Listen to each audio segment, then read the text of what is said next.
It's the real news. I'm Aaron Mate. President Trump is reportedly acting on his threat to cut aid to UNRWA, the UN Refugee Works Agency, which delivers housing, food, and education to millions of Palestinian refugees.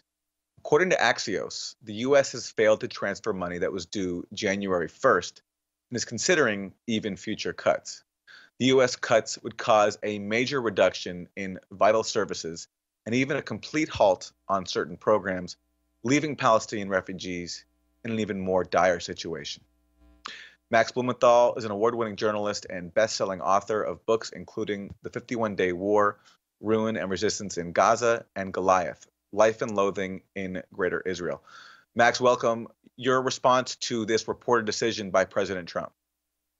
Well, the refusal to fund UNRWA has kind of been a public demand by the pro-Israel lobby and really the right wing of the Israel lobby. But in private, they oppose it because it will force Israel to take more control directly over Palestinians when the goal of the peace process has partly been to provide Israel with a kind of series of occupation subcontractors that are funded from the outside.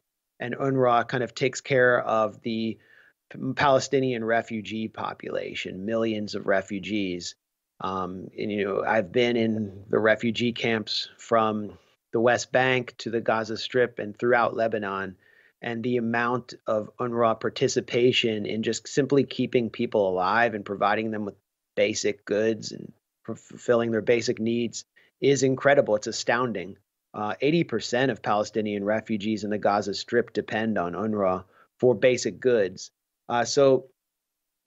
First of all, this kind of rips the mask off the peace process. It's something that even Netanyahu may not want.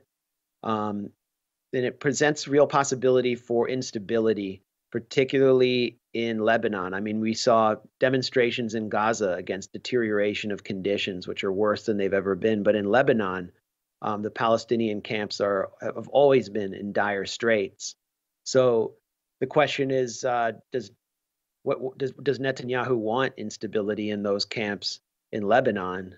That may be something that he wants. It's certainly something that Mohammed bin Salman would want: the destabilization of Lebanese society, with Michel Aoun and Hezbollah in a dominant governing coalition. I do not believe it's something that Palestinian refugees want, or anyone in Lebanon wants. So what kind of scenario do you envision here? If this funding actually is cut, vital services and programs are cut back or even halted, what could we be looking at? I mean, we've seen threats again and again to defund the Palestinian Authority and reduce funding in UNRWA, and there has been a gradual reduction in UNRWA funding. But Congress never makes good on it because Congress ultimately comes under quiet pressure from AIPAC and these pro-Israel groups to keep the occupation subcontractors funded. I think we could be looking at another reduction in funding, but that taking place. And the Trump administration has said that it will conduct a review of Palestinian Authority support for the peace process. They're trying to force them into making the quote unquote ultimate deal, which hands over the West Bank and Jerusalem, most of the West Bank, to Israel, and basically waves the white flag on the Palestinian national struggle. Meanwhile, the Palestinian Authority has openly stated that it will no longer work with the U.S. as a mediator in the peace process. This is a major development. Nabil Shat, the PA negotiator, has said that he has reached out to Russia and China and asked them to take the lead.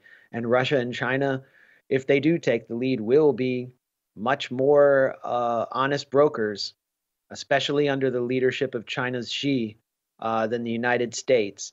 But the U.S. will seek to intervene and interrupt any attempt at negotiations. It's something that they're doing also on the Korean Peninsula as the North and South attempt to initiate bilateral talks. So we're really seeing the U.S. be exposed as a destabilizing force around the world. And there is, if even Netanyahu is worried that this move is too radical, you have to really ask some serious questions about the priorities of the Trump administration. Max Blumenthal, award-winning journalist, best-selling author of books including The 51-Day War in Gaza, The 51-Day War, Ruin and Resistance in Gaza, and Goliath, Life and Loathing in Greater Israel. Thank you. Thanks, Aaron. And thank you for joining us on The Real News.